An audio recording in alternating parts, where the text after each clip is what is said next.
다시 한번 우리 주님 앞에 줌으로 또 현장 예배로 참여하신 모든 분들을 주님의 이름으로 환영합니다. 네, 오늘은 한눈으로 보는 잠언.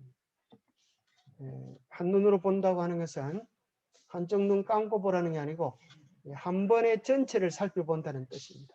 그래서 눈 감고 있지 마시고 눈은 똑바로 뜨시고 잠언을 잘 살펴보시면 좋겠습니다. 자, 잠언은 누가 썼습니까?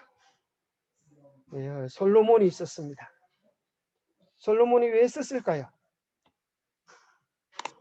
우리들에게 지혜와 훈계, 하나님을 경외하는 법이 무엇인지를 깨닫게 해주기 위하여 그의 인생의 깊은 교훈들을 모아서 기록한 것입니다. 잠언 1장 7절에 보면 여호와를 경외하는 것이 지혜의 근본이거늘 미련한 자는 지혜와 훈계를 멸시하느니라. 이것이 잠언의 중심 내용입니다. 자, 잠언이라고 할 때 이 잠언은 비교, 비유, 속담, 격언, 교훈적인 신화 명구들을 모아놓은 것입니다. 그래서 이 좋은 말씀을 한 말씀이라도 우리 마음에 심어놓으면 그 말씀으로 인하여서 인생이 바뀌고 삶이 달라지는 경험을 할 수가 있습니다. 그래서 이 잠언의 교훈들을 여러분들이 시간 나는 대로 많이 읽고 명상하고 생활에 적용하는 것은 아주 중요합니다. 기록자는 솔로몬이 주를 이루지만은 아굴, 러무엘, 히스기야 시대에 신하가 또 편집을 했습니다. 주제는 하나님을 경외하는 것이 지혜의 근본이다 하는 것이고요. 핵심 장은 잠언 8장에 보면 창조하실 때의 지혜를 그렇게 기록해 놓고 있습니다. 핵심 단어는 지혜이고 기록 시기는 솔로몬 통치 초기에 기원전 965전경부터 기원전 700년 사이에 기록되었습니다. 솔로몬은 청년 때에 젊은 시절 마음이 사랑으로 뜨거웠을 때 기록한 책이 있는데 혹시 그게 뭔지 아십니까? 그게 아가입니다. 아가는 사랑의 노래라는 소리입니다. 아가라 그러니까 어떤 사람은 아기를 벌써 낳나 이렇게 생각하는데 그런 아기가 아니고 사랑의 노래인 것입니다. 작년 때에 쓴 책이 잠언입니다. 그의 한참 인생의 지혜를 모아서 쓴 책이고 이제 노년에 무슨 책을 썼을까요? 노년에 쓴 책이 전도서입니다. 그래서 전도서에 보면 무슨 내용이 많이 나오는가 하면 헛되고 헛되니 헛되고 헛되도다. 책을 많이 보는 것은 눈을 피곤케 하는 것이 이런 게 나옵니다. 젊은 사람들이 전도서를 펴놓고 헛되고 헛되니 그런 소리 하면 안 되는 것입니다. 초등학생이 전도서를 펴놓고 헛되고 헛되니 모든 것이 어때도 이렇게 하면 안 되는 것입니다. 젊을 때는 열심히 살아야 하는 것입니다. 잠언은 성경 속에서 그 이름을 이야기해 주고 있습니다. 잠언 1장 1절에 보면 다윗의 아들 이스라엘 왕 솔로몬의 잠언이라. 이 잠언이라고 하는 것은 잠오는 소리 그게 아닙니다. 잠이라고 하는 글자는 좀 이따가 이제 한문으로 풀어보면 확실히 알 수 있는데 잠을 깨우는 소리. 우리 인생의 정말 바른 지혜와 교훈이 무엇인지를 알려주는 내용입니다. 잠언 10장 1절에도 솔로몬의 잠언이라. 지혜로운 아들은 아비를 기쁘게 하거니와 미련한 아들은 어미의 근심이니라. 자, 왜 잠언 1장 1절로 나오고 10장 1절에도 솔로몬의 잠언이라고 나올까요? 잘 모르시겠죠? 제가 그래서 알려드리겠습니다. 잘 들으시기 바랍니다. 잠언 1장부터 9장까지는 그 교훈들을 크게 이렇게 시적인 내용들로 언급되었다가 잠언 10장부터는 어떤 내용이 나오는가 하면 한 구절 한 구절 한 절이 한 격언을 담고 있습니다. 그래서 이제 형식상의 패턴이 달라지기 때문에 다시 한번 솔로몬의 잠언이라 그렇게 이야기합니다. 10장부터 24장까지는 한 절 한 절이 잠언의 교훈으로 연결되어 있습니다. 그러니까 한 절만 뽑아내도 큰 교훈이 되는 것입니다. 예를 들어서 여러분 어떤 게 있습니까? 별로 아는 게 없죠. 제가 기대하는 죄송합니다. 그리고 보면 뭐가 나와요? 교만은 패망의 선봉이요. 그런 내용들이 이제 나오는 것입니다. 한 구절만 생각해도 교만하면 패망하는구나. 겸손은 존귀의 앞잡이니라. 그 한 구절만 기억해도 인생이 달라질 수 있는 그런 교훈들이 담겨 있습니다. 25장 1절부터는 이것도 솔로몬의 잠언이라. 유다 왕 히스기야의 신하들이 편집한 것이니라. 25장부터는 무슨 내용이 나와요? 솔로몬의 잠언이기는 한데 그 이후에 유다 왕 히스기야 시대 때의 신하들이 편집했던 내용을 25장부터 29장까지 기록되어 있습니다. 전체적인 흐름 때문에 이렇게 잠언이라고 하는 글자가 나오고요. 30장에 보면은 야게의 아들 아굴의 잠언이 나오고, 마지막 31장에 보면 르무엘 왕이 그의 어머니에게서 들은 잠언을 이렇게 기록해 놓고 있습니다. 그래서 여기 보면 아굴도 나오고 또 르무엘이라고 하는 이름도 그렇게 나오지만은 대체적으로 그 흐름들이 솔로몬이 기록해 놓았기 때문에 솔로몬의 잠언이라 그렇게 이해를 합니다. 자, 원문에 보면 잠언이라고 하는 뜻은 마샬이라고 하는 것인데 어떤 뜻을 가지고 있는가 하면 묘사하다, 표현하다, 비교하다, 그런 뜻을 가지고 있어요. 자, 그래서 잠언은 주로 뭐에 보면 깨달는가 하면 잠언의 귀한 교훈들을 이렇게 비교를 해보면서 깨달습니다. 예를 들어서 재은이는 말똥말똥한데 재명이는 자꾸 잠을 자려고 하는구나. 이렇게 둘이 이제 비교를 해보면 하나 깜짝 놀랐죠. 졸라 그러다가 이제 웬 뜬금없는 소리냐 이렇게 두 가지 비교를 해보면서 교훈이 극대화되는 것입니다. 자, 지혜의 반대말은 뭘까요? 지혜의 반대말. 어떤 분은 해지라 그랬는데 해지가 아니고 어리석음입니다. 어리석음. 그래서 지혜로운 자는 지혜를 얻고 어리석은 자는 패망의 길을 가는 것입니다. 자, 두 번째 또 한번 여러분 맞춰보세요. 의인의 반대말은 악인입니다.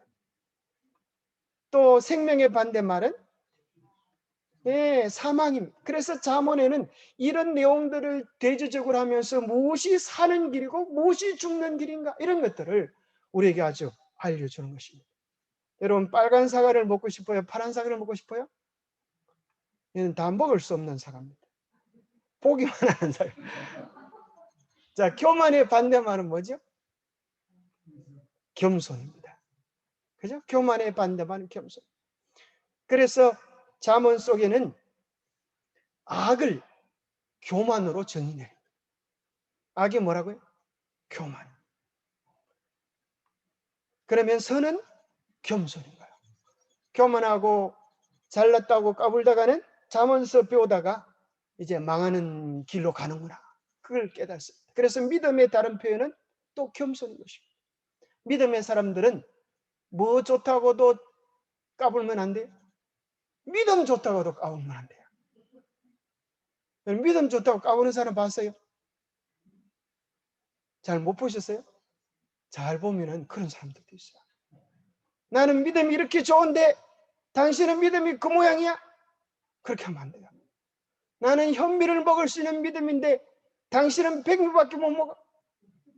나는 순 채식하는 믿음인데 당신은 잡종 채식을 해.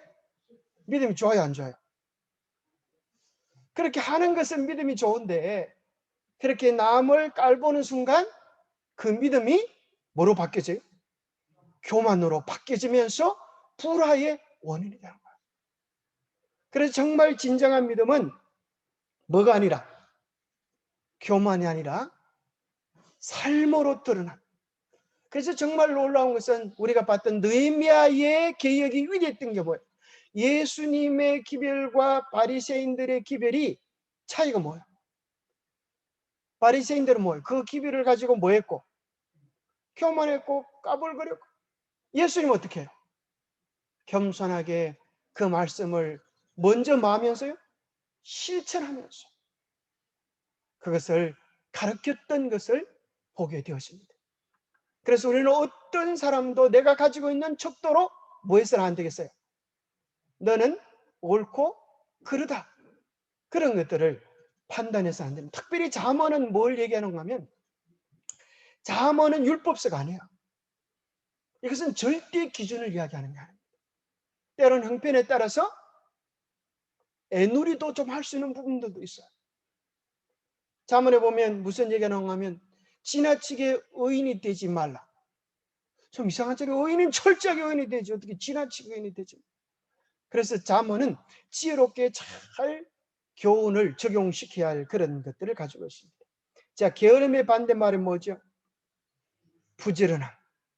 여러분 어느 사람이 되고 싶어요? 게으른 사람이 되고 싶은 사람 손 들어봐요.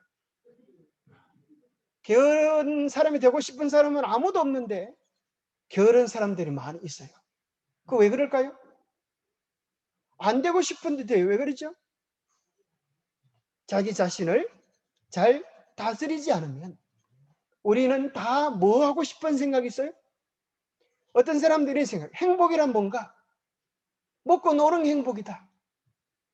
오늘날 젊은 사람들이 생각해. 행복이란 뭔가? 오늘 이 사회가 어떤 사람이 이렇게 말하는 사람이 있어요. 열심히 일을 하고 돈을 버나 놀고 돈을 버나 받는 건 똑같은데 뭐 열심히 일할 필요가 있나? 어째 말이 되는 것 같아요? 큰일 나는 것입니다. 오늘 세상이 그렇게 된다고 하면은 그죠? 게으르고 가만히 있으면서 돈 버니까 그냥 입만 벌려서 먹고 살다가는 뭐가 와요? 온갖 병들이 오는 것입니다.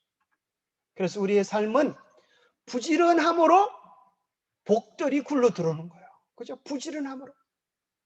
부지런함으로. 분노의 반대말은 다스리는 것입니다. 성을 뺏는 사람보다 더 위대한 사람이 뭐 하는 사람이에요? 자기 마음을 다스리는 자. 참 그거 쉽지 않는 것 같아요. 그죠? 알렉산더가 세상을 다 정복해 놓고도 뭘 못 다스려 가지고 자기를 못 다스려 가지고 병이 들어서 33살에 요절하는 것이 나옵니다. 그러니까 뭐 하는 게 중요해요? 자기의 분이 날 때, 약이 오를 때, 그죠? 이걸 싹 다스리면 그게 뭐가 될 수가 있어요? 참어린 자 4개면 뭘 면한다? 사리를 면한다. 그런 말 있잖아요. 그래서 우리는 언제든지 생각하고 또 한 번 생각하면서 우리의 마음을 잘 다스릴 수 있는 지혜로운 자가 되어야 합니다. 정적의 반대말은 속임인 것입니다. 그래서 여기 보면 실제 우리 인생 속에서 경험하게 되는 많은 사건들에 대한 교훈들을 제시해 주고 있습니다. 칭찬의 반대말은 비난인 것입니다. 여러분 칭찬하는 사람 곁에 가고 싶어요? 비난하는 사람 곁에 가고 싶어요? 아무에게도 안 가고 싶어요? 뭐가 더 좋은 것 같아요? 칭찬이 온도가 따뜻해요? 비난이 따뜻해요? 그래서 우리가 이런 것들을 통하여서 우리의 삶의 성품들이 어떻게 바뀌어지는가 그런 내용이 나오는데 참 이것이 한문으로 풀어보면 잠자가 무슨 잠자인가 하면 잠 오는 잠자가 아니고 바늘 잠자예요. 침. 그래서 침을 놓는다 할 때 이 바늘 잠자를 쓰는 것입니다. 그래서 이것은 침을 주면 어떻게 해요? 병이 다스려지고 또 막혔던 혀를 뚫어서 순환이 되게 만드는 것입니다. 그래서 이것은 꽂다, 찌르다, 경계하다. 우리 졸고 있는 영혼을 갖다 깨워가지고 이렇게 살아야 된다. 네 인생이 왜 그렇게 문제의 연속인지 아느냐? 딱 침을 주는 거예요. 뭘로 침을 줘요? 말씀으로 침을 줘가지고 아하, 내가 이게 맥혀서 내 인생이 맥혔구나. 그래서 그런 말이 있죠, 여러분. 교통, 상호 교통이 잘 되면 뭐가 돼요? 교통, 형통. 형통한 것은 어디서 온다는 거예요? 교통이 커뮤니케이션이 잘 돼야 형통한 게 온 거예요. 부인은 왼쪽 다리가 끈질겁다고 그러는데 남편이 자꾸 오른쪽 다리를 끌게 돼요. 그럼 효과가 있어요, 없어요? 교통이 잘 안 되는 거예요. 이쪽 다리 끌고 그러는데 자꾸 엉뚱한 다리를 끌고 있어요. 그러다가 어떻게 눈탱이가 밤탱이 되는 수밖에 없는. 교통이 잘 돼야 합니다. 척하면 삼척이고 퍽하면 담벼락에 호박 떨어지는 소리. 이렇게 척척 알아들어야 되는 거예요. 교통이 잘, 눈치껏 잘 알아들어요. 사랑에도 채널이 있어서 그죠? 부인이 뭘 원하는가, 남편이 뭘 원하는가 이렇게 잘 알아먹어야 되는데, 여보 젓가락 갖고 와 이러니까 젓가락 자기 것만 갖고 와. 누구 것까지 가지고 와야 되겠어? 자기 부인 것까지 가지고 와야 좀 점수를 많이 받을 수가 있겠어요. 그래서 우리는 뭐든지 이렇게 교통을 잘해야 합니다. 그럼 반대로 불통하면, 통하지 않으면 뭐예요? 당신하고는 말이 안 통해. 그런 사람 있잖아요. 당신은 어찌 그리 평생을 살면서 내 마음 하나 몰라. 그런 사람 있어요? 저도 가끔 우리 집 사람한테 그런 소리를 듣는데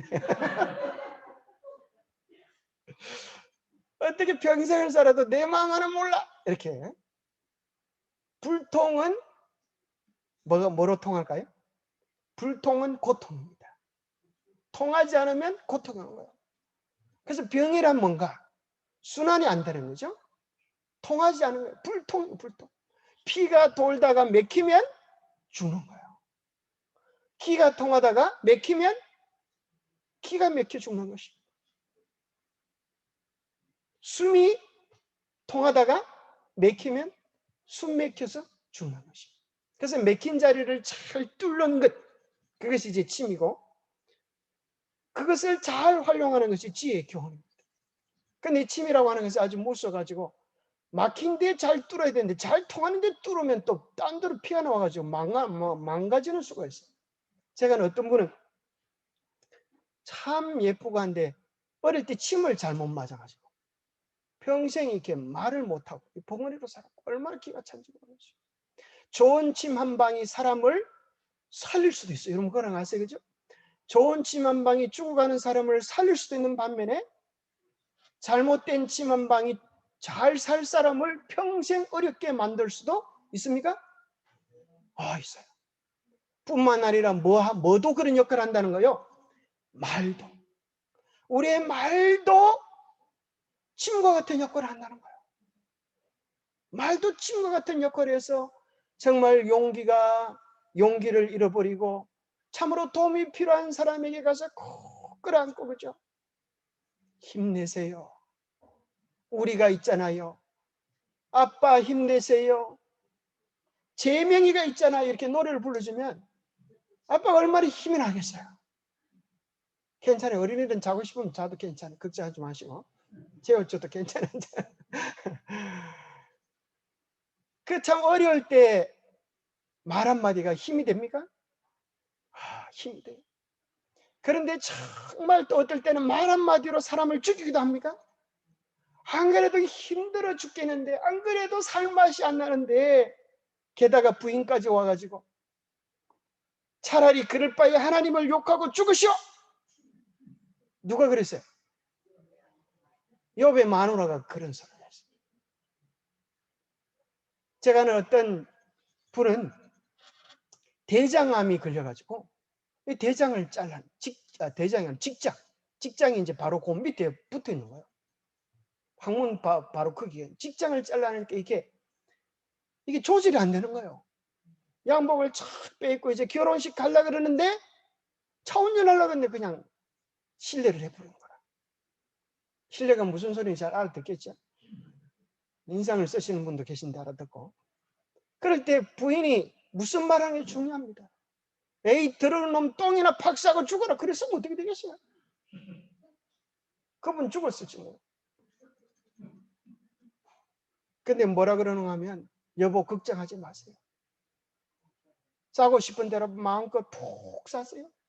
제가 다 갈아치워 드릴 테니까 아무 걱정하지 마세요. 참 세상에 그런 분이 계세요. 제가 그분이 누구라고 말을 안 하겠는데 그분이 지금 이제 나와가지고 뉴스타트 요양원 원장님 되셨어요. 참 놀랍잖아요. 말 한마디가 그저 사람을 죽이기도 하고 살리기도 하는 것입니다. 그래서 우리는 내 말이 뭐다? 내 혀가 뭐다? 침이다. 그래서 어느 날 임금님이 명령을 내렸어요. 지혜로운 제자 2명에게 이 세상에서 가장 무서운 것을 구해오느라. 또 어떤 사람은 이 세상에서 가장 아름다운 것을 구해오느라. 그 신하들을 딱 가지고 와서 뚜껑을 딱 열어보니까 이 세상에 가장 무서운 게 뭐였겠어요? 뚜껑을 딱 열어보니까 글자가 적혀 있는데 혓바닥. 그렇게 혓바닥. 세상에서 가장 아름다운 게 있는데 뚜껑을 딱 열어보니까 또 뭐예요? 또 혓바닥. 여러분, 세상에서 제일 아름답기도 하고 무섭기도 한 것이 뭐예요? 사람의 혀인 것입니다. 우리의 혀를 잘 사용해야 되겠습니다. 그래서 잠언에 보면 무슨 얘기가 나와요? 너희가 말하는 것을 뭐 하듯 하라? 어떻게 하라? 소금 치듯 하라. 참 특별히 주부들은 그죠? 이 소금 친다 하는 것이 얼마나 중요한지 잘 아시죠? 그죠? 소금 친다고. 조금 더 치면 음식이 짜서 못 먹고, 그죠? 조금 덜 치면 싱거워서 맛이 없어. 우리 정장님 같은 경우는 소금 넣다고 잡숫기를 하지만은 잘 간이 맞아야 음식에 맛이 나는 거야. 간이 기가 차잖아요. 조금 덜어도 안 되고 덜러도 안 되고. 소금이란 좋은 거예요, 나쁜 거예요? 얼마나 귀한 거예요. 아무리 귀하고 좋은 것일지라도 뭐가 있어요? 때와 형편에 맞게 사용하는 것이 금쟁반의 은사가 되는 거예요. 그래서 우리는 우리의 말들을 지롭게 사용하는 것, 이런 것들을 우리는 잠언을 통하여 배우게 됩니다. 잠언은 31장으로 되어 있고 전도서는 12장으로 되어 있어요. 그래서 1년은 12달, 한 달은 31일을 영상케 하면서 우리가 한 달마다 전도서를 읽어가고 매일매일 잠언들을 묵상하면서 우리 인생에 살아가면 정말 지혜로운 사람들이 될 수 있습니다. 잠언을 크게 세 부분으로 나누면 1장부터 10장까지는 젊은이들을 위한 잠언. 거기 보면 사랑하는 아버지가 사랑하는 어머니가 훈계하듯이 내 아들아, 그렇게. 또 어떤 분은 이걸 갖다 왜 아들만 나오냐 딸은 안 나오냐 그렇게 너무 억울해 하시는 분이 계신데, 요즘 시대가 있지, 그런 시대이기 때문에요. 그런데 아들 그러면 딸도 다 포함하는 것입니다. 딸인 분들은 너무 억울해하지 마시고 내 사랑하는 딸아, 그렇게 읽으시면 괜찮아요. 아무 문제가 없어요. 그래서 그 말씀을 우리 부모님이 나에게 이야기하듯이, 솔로몬이 나에게 이야기하듯이, 하나님께서 우리 개인에게 이야기하듯이 해주시는 지혜의 교훈들을 잘 깨달아서 분별하면 우리에게 큰 도움이 될 것입니다. 11장부터 20장은 모든 사람을 위한 잠언이라고 한다면, 마지막 세 번째는 왕과 통치자를 위한 잠언을 마지막으로 생각해 볼 수 있습니다. 이것을 또 7가지로도 구분할 수 있는데요. 첫 번째는 1장부터 4장까지는 지혜가 얼마나 가치가 있는가 하는 내용이 나오고, 5장부터 8장까지는 어리석음의 대가가 무엇인가, 어리석으면 결과가 어떻게 되는가. 그 다음에 9장부터 14장까지는 지혜와 어리석음을 비교해 갑니다. 5장부터 18장까지는 지혜로운 자는 어떻게 살아가는가. 19장부터 24장까지는 탐욕의 어리석음, 욕심을 많이 부리는 것이 얼마나 어리석은 것인가. 깨구리 여러분 아세요? 깨구리가 있습니다. 깨구리가. 이 깨구리 아버지가 날마다 구박을 받다가 어느 날 배에 바람을 좀 집어넣으니까 아들이 막 박수 치면서 와, 우리 아버지 배가 크다 막 그렇게 칭찬해 주는 거예요. 아버지가 기분이 좋을까 안 좋을까? 아, 딱 그래, 모처럼 우리 아들의 칭찬을 내가 받는구나. 이 아빠가 얼마나 배가 큰지 보여주면 하면서 자꾸 하다가 나중에 어떻게 됐을까요? 배가 뻥 터졌다는 말이 있어요. 이솝우화에 그렇게 나옵니다. 실제 깨구리 배가 뭐 그래 터질 일이 하겠지만은 어쨌거나 그런 이야기가 있어요. 그래서 그 뭐에 대한 교훈인가 하면 탐욕이, 욕심이, 그죠? 우리의 인생을 망가뜨릴 수 있다는 거예요. 이 세상 제일 돈을 많이 가진 사람에게 당신은 가진 돈으로 만족합니까? 라고 물어보면 뭐라 그럴까요? 제가 물어보니까 그럽니다. 더 있었으면 좋겠습니다. 그래, 조금만 더 있었으면 좋겠습니다. 결국 인생이 어떻게 되는가 하면 조금만 더 그러다가 죽어버리는 게 인생입니다. 전도서에 보면 이 세상에 제일 큰 부자가 누구인가? 디모데서에 보면 이런 게 나옵니다. 가진 것으로 만족하십니까? 그렇다면 당신은 이 세상의 부자입니다. 가진 것으로 만족하면 부자입니다. 먹을 것과 입을 것이 있은즉 족한 줄로 알 것입니다. 지족하는 것이 경건에 큰 유익이 되는가? 그런 말씀들이 나오는 것입니다. 지혜의 힘, 지혜라고 하는 것이 얼마나 큰 힘이 있는가? 마지막으로 여인과 지혜. 이 잠언에 보면 여인들이 지혜로워야 된다. 참 집안에 누가 잘 들어와야 돼요? 좋은 여자가 들어올 때 집안의 살림이 불은하는데 허풍한 여자가 들어오면 그죠? 아무리 물을 갖다 부어도 동호가 새면 어떻게 돼요? 물이 채워지지 않아요. 그래서 지혜로운 여인이 어떤 여인인가 하는 내용들을 다루어주면서 이제 잠언이 마치게 됩니다. 지혜의 왕 솔로몬. 자, 열왕기상 4장에 보면 솔로몬은 잠언 3,000가지를 말하고, 여기 이제 잠언에서는 한 300여 가지 나오는 것 같아요. 3,000가지 얼마나 지혜의 사람이에요. 여러분들이 한번 살면서 여러분 노트에다가 생활 속에서 겪었던 잠언들을 한번 기록해 보세요. 우리나라의 속담 같은 것도 있잖아요. 그죠? 우리나라 속담이 어떤 게 있어요? 올라가지 못할 나무는 쳐다보지도 마라. 근데 요즘 또 속담이 바뀌었다 그래요. 올라가지 못할 나무는 세대를 놓고 올라간다. 어떤 사람도 그래요. 올라가지 못할 나무는 도끼로 찍어버린다. 뭐 그렇게 말들을 바꾸고 가잖아요. 그죠? 그래서 여러분들이 어떻게 하면 내 인생을 지혜롭고 의미있게 살 것인가? 이런 것들에 대한 격언들을 만들어 보는 것입니다. 노래는 몇 편을요? 1,005편을. 야, 참 작사 작곡 하셨네. 참 대단하죠. 여러분 노래 하나 작사해 보셨습니까? 5월 달에 숙제가 이제 여러분 시 한 편 적는 겁니다. 그거 한번 애를 쓰고 한번 해보시기 바랍니다. 그러면서 여기 보면 초목에 대하여, 레바논의 백향목에 대하여, 우슬주에 대하여, 짐승과 새들에 대하여, 물고기들에 대하여 다 얘기했어요. 그래서 동물학, 식물학, 곤충학, 음악학, 그 모든 지혜를 솔로몬이 통찰하고 있었어요. 제가 지난 가을에 꽃씨를 사다가 심었는데 살짝 나서 야 이제 꽃을 보내 했더니만 겨울에 다 얼어 죽고 말았어요. 그래서 올 봄에다 이제 또 꽃을 심었는데 그 꽃의 이름이 양귀비입니다. 이제 얼마나 잘 자는지 몰라요. 올해는 꽃을 좀 볼 수 있을 것 같아요. 씨앗을 심는다고 해서 아무 때나 심으면 되는 게 아니고 때와 철을 잘 맞추어서 심는 것이 지혜고, 그죠? 그 식물이 물을 좋아하는가 똥을 좋아하는가 그걸 잘 알아야 돼요. 그걸 잘 모르고 물을 달라고 하는데 자꾸 똥만 갖다 퍼부으면 죽어요. 그렇게 지혜롭게 잘 아는 것. 식물에 대하여 잘 알 뿐 아니라 사람에 대해서도 잘 알아야 합니다.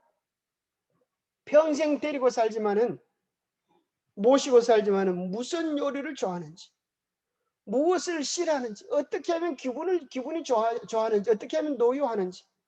우리 임창수 집사님 그런 거 잘 아십니까? 부인이 뭘 좋아하는지 이렇게 잘 아십니까? 잘 모르세요. 오늘부터 그럼 연구를 하세요. 연구를. 자, 연구해야 될 게 참 많지만은 그 가운데 남편들이 연구해야 될 게 뭔가면 부인의 마음을 알아서 맞춰주는 게 연구해야 될 과제예요. 어떻게 하면 우리 부인이 기분이 좋아하는가? 어떻게 하면 우리 부인이 대노하시는 거 이런 것들 잘 살펴가지고 살살살 이렇게 잘 토닥거려야 됩니다. 또 부인 편에서도 마찬가지죠.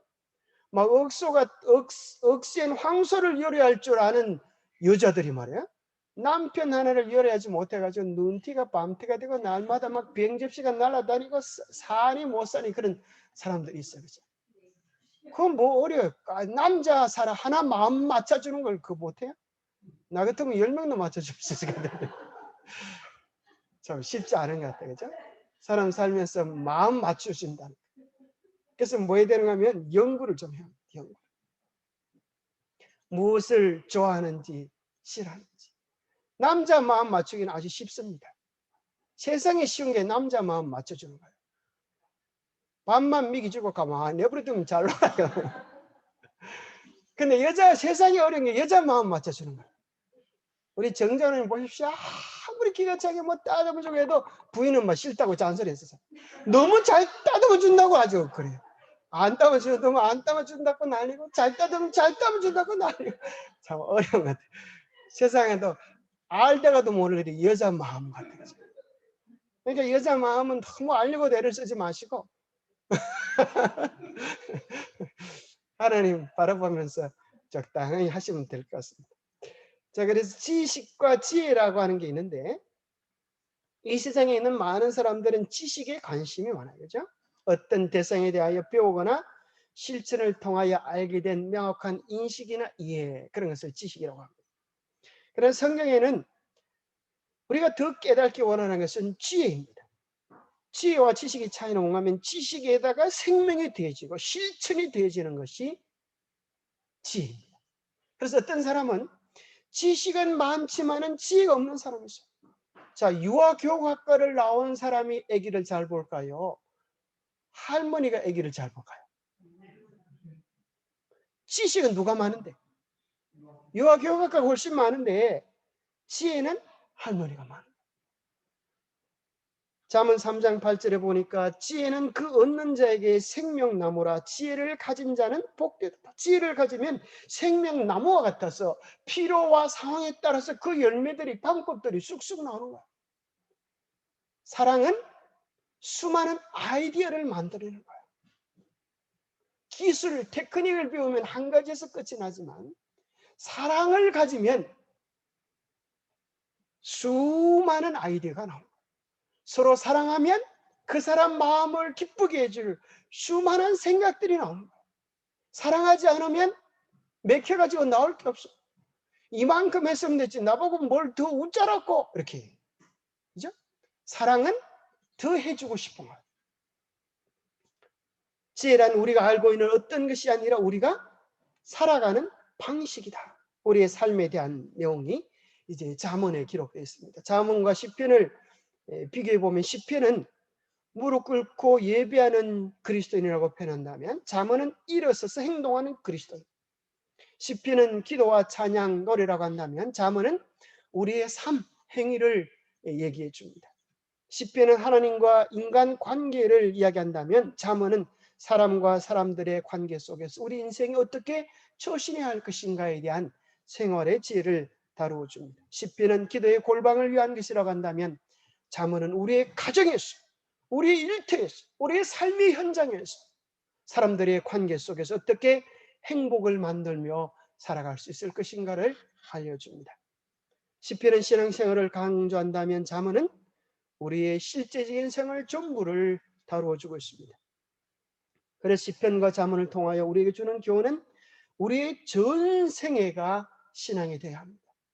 교회에서는 신앙인인데 집에서는 깡패라. 그 큰일 나는 거죠. 우리의 신앙이 교회에서나 가정에서나 직장 생활에서나 모르는 사람을 대할 때나 아는 사람을 대할 때나 한결같은 그것이 주님께서 원하시는 모습입니다. 히브리서 13장 15절에 우리는 예수로 말미암아 항상 찬미의 찬송의 제사를 하나님께 드리자 이는 그 이름을 증가하는 입술의 열매니라. 입술의 예배가 있어. 입술의 예배. 우리 입이 하나님께 대하여 늘 감사하고 기뻐하고 즐거워하는 것, 그것이 우리 주님이 받으실 입술의 예배인 것입니다. 하나님은 입술의 예배를 기뻐하실 뿐 아니라 우리의 삶의 예배를 더욱 기뻐하십니다. 오직 선을 행함과 서로 나눠주기를 잊지 말라. 하나님은 이 같은 제사를 더욱 기뻐하십니다. 우리의 삶의 예배. 그죠? 그 사람은 어디 가도 그리스도의 향기를 내뿜는 사람이야. 그 사람은 어디 가도 환영받는 사람이야. 그 사람 뭘 해도 험잡을 데가 없어.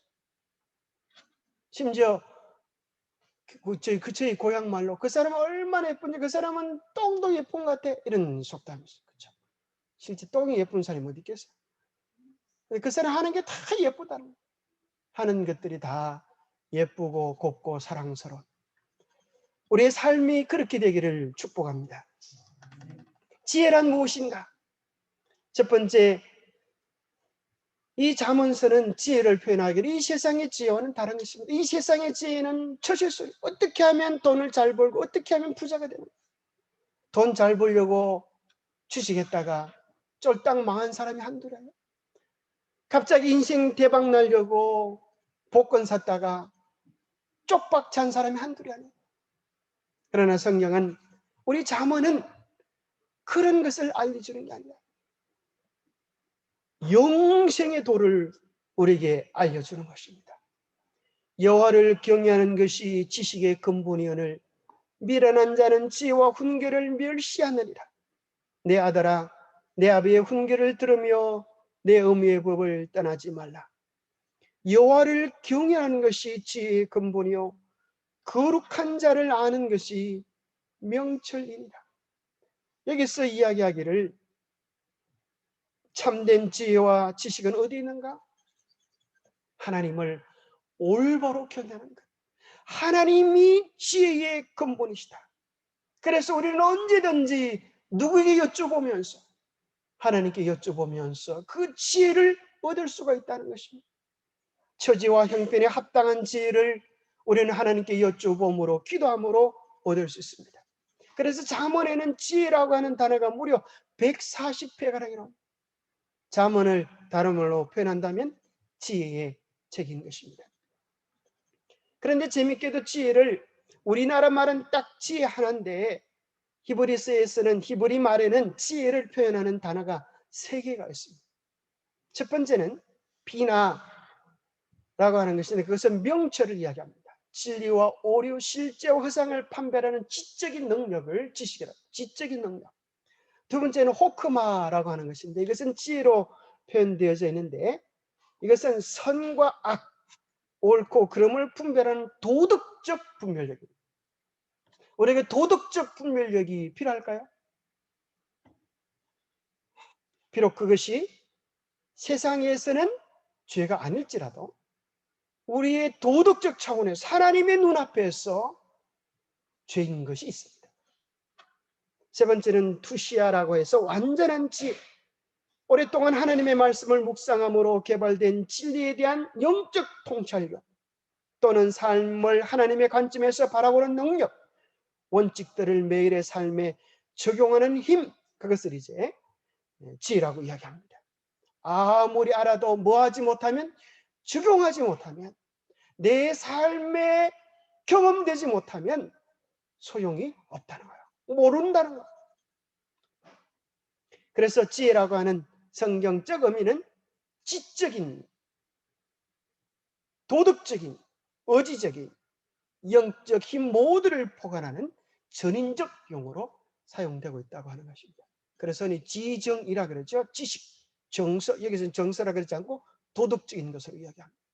그 다음에 의지적인 힘, 적용의 힘, 그 다음에 영적인 것을 모두 포괄하는 것입니다. 제사장은 죄를 부정한 것으로 표현하고 예언자는 악으로 나타내지만 지혜자는 어리석은 것으로 정의합니다. 그래서 어리석음도 3가지로 이렇게 표현되어 있습니다. 히브리 원문에 보면 첫 번째는 어리석은 것은 지적 분별력이 부족하여서 곧잘 유혹에 넘어가며 쉽사리 함정에 빠지는 자, 지식적으로 부족한 것입니다. 두 번째는 미련한 자, 진리를 거부하고 지혜를 싫어하고 행악으로 낙을 삼는 것을 미련하다 그래요. 진리를 알지만은 그것을 싫어하고 죄악된 습관을 가진 자를 미련한 자라는 것입니다. 거만한 자. 의를 조롱하고 훈계를 고의적으로 멸시하며 모든 교훈을 오만하게 거스리는 사람을 어리석은 자라고 이야기합니다. 그래서 어리석은 자는 지적으로 또 태도적으로 또 관계적으로 하나님 앞에서 고집을 부리고 자기 주장만 내세우는 그런 자를 이야기하는 것입니다. 사람이 계획하지만 하나님이 이루신다라고 하는 격언이 있습니다. 나폴레옹은 이 격언에 대해 이렇게 도전했습니다. 나 나폴레옹이 기억하고 나 나폴레옹이 이룬다. 그렇게 까불대다가 워털루 전투에서 치명적인 패배를 거두면서 지혜의 근원을 부리면 곧 패망과 멸망임을 깨닫게 됩니다. 나폴레옹이 처음에는 참 잘했다는 거예요. 백성들의 자유를 위하여서 그렇게 싸웠는데 나중에 권세가 있으니까 왕으로 자기를 선포하고 그렇게 했을 때 영웅이라고 하는 유명한 음악을 작곡했던 베토벤이 사실은 나폴레옹을 위하여 그 영웅이라고 하는 노래를 이렇게 쓴 것입니다. 그러다가 왕이 있다고 하는 그 소리를 듣고 첫 장을 찢어버렸다는 거예요. 이 나쁜 놈, 너도 별 수 없는 놈이 되었구나. 너도 교만한 놈이 되었구나. 그렇게 마음의 소남을 표현했다는 것입니다. 겸손을 잃어버리면 결국 패망이 따라오는 것입니다. 그래서 우리는 잠언을 통하여 우리가 도달해야 될 목표가 무엇인지 이야기해 주는데 그것은 자, 우리가 도달해야 될 목표가 뭔가? 하나님을 경외해야 된다. 경외하는 것, 그것이 무엇인가? 교회라고 하는 책에는 이렇게 이야기합니다. 인간을 위한 하나님의 이상은 사람의 생각이 도달할 수 있는 가장 높은 경지보다도 더 높다. 하나님께서 기대하시는 교육의 수준은 사람들이 이것이 다는 것보다 더 높다는 거예요. 경건 곧 하나님과 같은 성품을 가지는 것이 도달해야 할 목표이다. 얼마나 높은지 하나님의 성품을 가지는 여러분 그것을 목표로 삼겠습니까? 그럴 때 우리 인생은 위대해지게 되는 것입니다. 하나님의 성품처럼 변화되는 성품 얼마나 엄청나고 놀라운 것입니까? 학생들 앞에는 끊임없는 진보의 길이 열려 있다.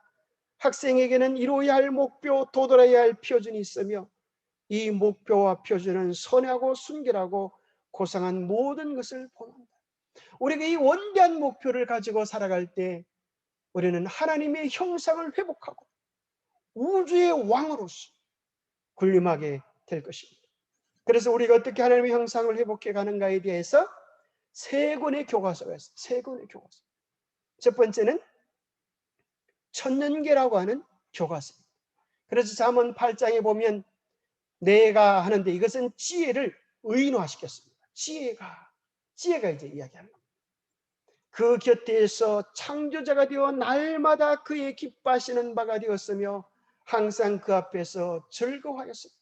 그래서 하나님께서 이 천지를 하늘과 땅 천지 만물을 뭐로 만드셨다는 거예요? 지혜를 가지고 만들었다. 그래서 여러분들이 예쁜 꽃을 보면 뭘 얻게 돼요? 지혜를 얻게 됩니다. 하늘에 있는 것들을 잘 연구해 보면 우리가 지혜를 얻게 됩니다. 우리의 연월일시 이걸 못 보고 뭘 보고 연구한 거예요? 하늘에는 별들을 계산해 보니까 1년이 나오고 한 달이 나오고 그죠?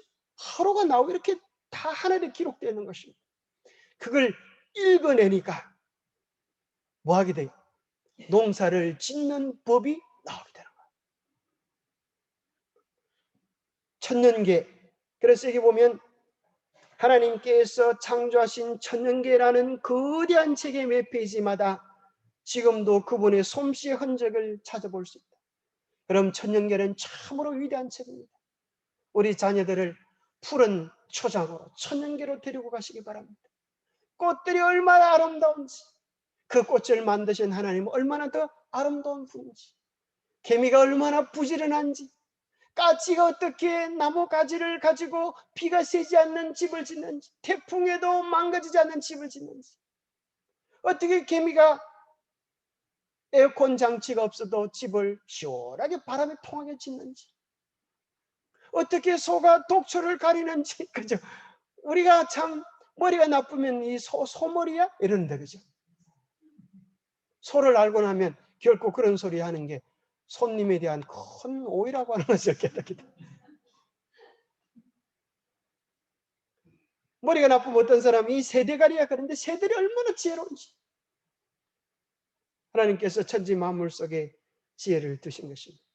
천연계는 여전히 그것을 창조하신 분에 대하여 말하고 있다. 그러나 이것이 나타내는 것들은 부분적이며 불완전하다. 천연계가 아름답지만 그 속에 지혜가 있지만 인간이 죄로 말미암아 망가져서 그 참 지혜를 깨닫지 못해. 이 꽃에서 구원의 도리를 깊이 경험하기란 쉽지 않습니다. 그래서 하나님께 주신 두 번째 책이 있는데 그것이 성경입니다.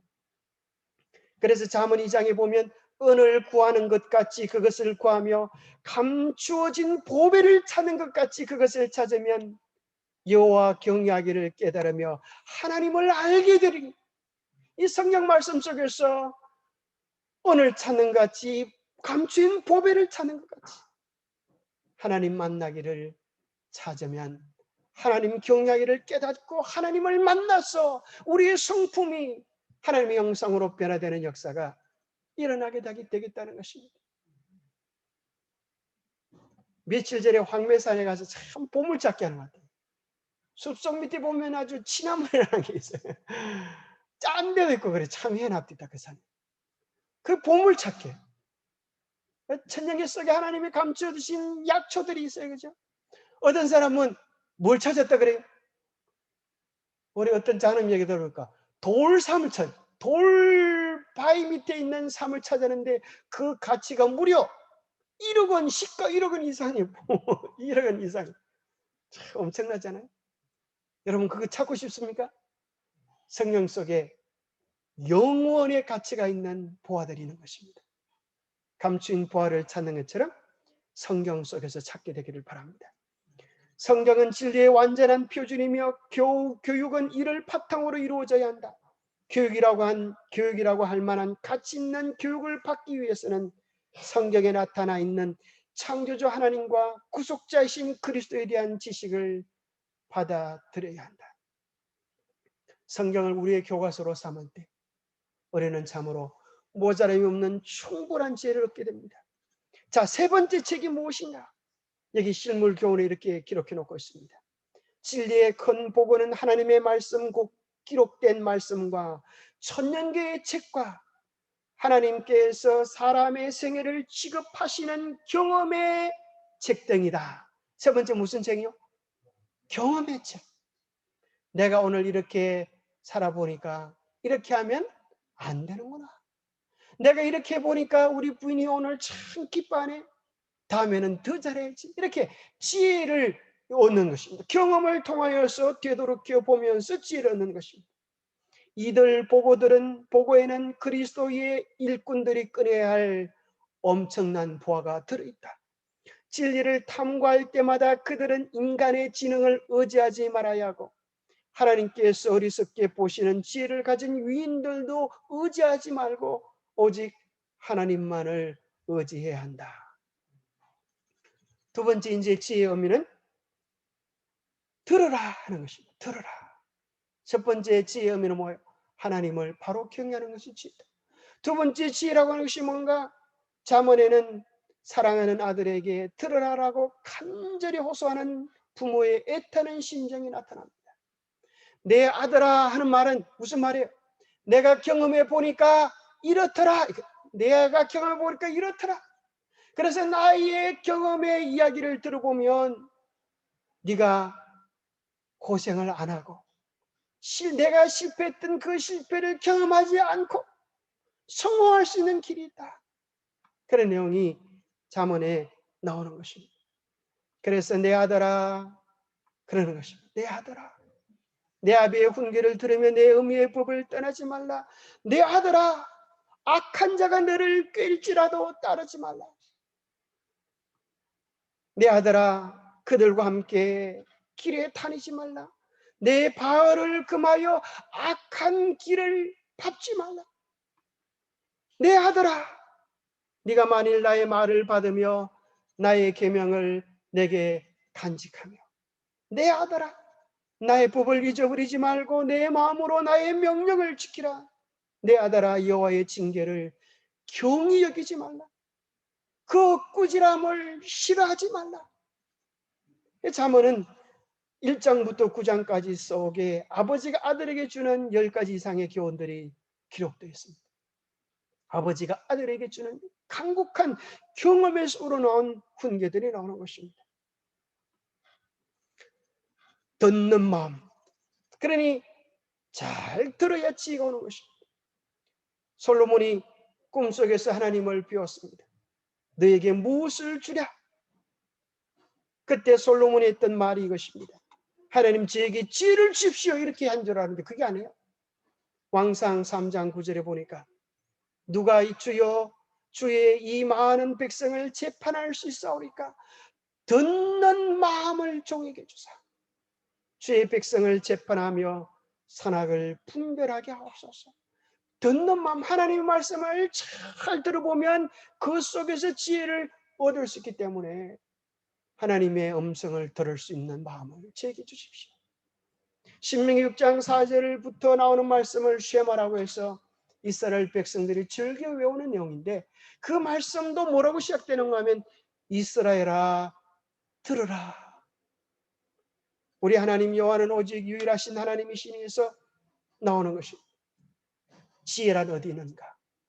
듣고 순종하면서 살아갈 때 우리는 하나님의 인도하심을 따라 천국까지 넉넉히 가는 삶을 살 수 있습니다. 그래서 잠언 3장 5절 6절에 보면 인도함을 받고 사는 삶의 3가지 비결이 나옵니다. 첫 번째는 너는 마음을 다하여 여호와를 신뢰하라. 여호와를 신뢰하라는 말을 다른 말로 바꿀 수 있는데 여호와께 여쭈어라라는 것입니다. 여호와께 질문해 보거라. 오늘 어떻게 살아야 하는지, 무엇을 해야 하는지 여쭈어보거라. 두 번째는 내 명철을 의지하지 말아라. 네 생각, 네 견해, 그런 것들을 하나님 앞에 다 내려놓아. 그 다음에 세 번째는 너는 범사의 그를 인정하라. 범사의 그를 인정하라. 너에게 주신 남편이 좀 부족하다고 생각됐느냐? 아니다.